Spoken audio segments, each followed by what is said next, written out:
yan na nga lang ang dapat. Ayan. Okay na yan, di ba? Meron pa akong gusto. Ayan, happy birthday sa aking mabuting kaibigan, aking effort friends. Hello. Yan si Tess Matias. Salamat sa regalo mo sa akin. Talaga ka, hindi ka tambas ng regalo ko. Ang mahalaga, dito ko. Ang presensya ko. Diba? Okay lang ba? Totoo lang. Kasya pa yung regalo ko sa'yo. Diba? Pinuus ko na nga sa media. Suot-suot ko na nga. Hindi ko nakita. Hindi mo nakikita. Suot-suot ko na nga. Damit tsaka short eh. Oo. Si ano nakita eh, si Madeline eh.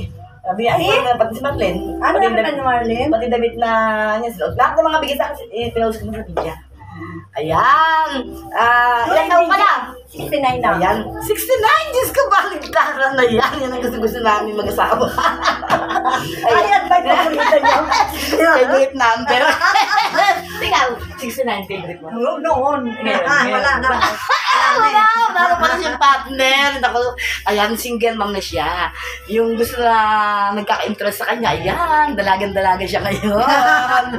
Ayan, siguro, kailangan yung walang sabit kasi ayaw namin sa tropa namin yung may mga sabit-sabit. Kaya kailangan kung magkakagusto kayo sa kanya, kung na-inlove kayo sa kanya, call my name, I'll be there, ilalakad ko kayo. Ayan, again, happy 69th birthday, Tess Matias. Sana magkaroon ka ng mahabang buhay para makapiling mo at makasama mo ang asawa mo. Ay, ang magiging future husband mo, ayan, sana makita mo na siya. Yung mga anak mo, makasama mo pa. At higit sa lahat, makasama mo pa kami mga nagmamahal sa iyo, mga kaibigan na mo.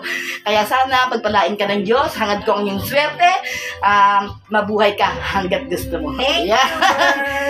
Samahan niyo po ako, titignan po natin, ipapakita ko po sa inyo. Sa kanya yung mga handa niya. Teka muna, saglit lang. Ito, pakikita ko, bigay ko na yung regalo ko sa kanya.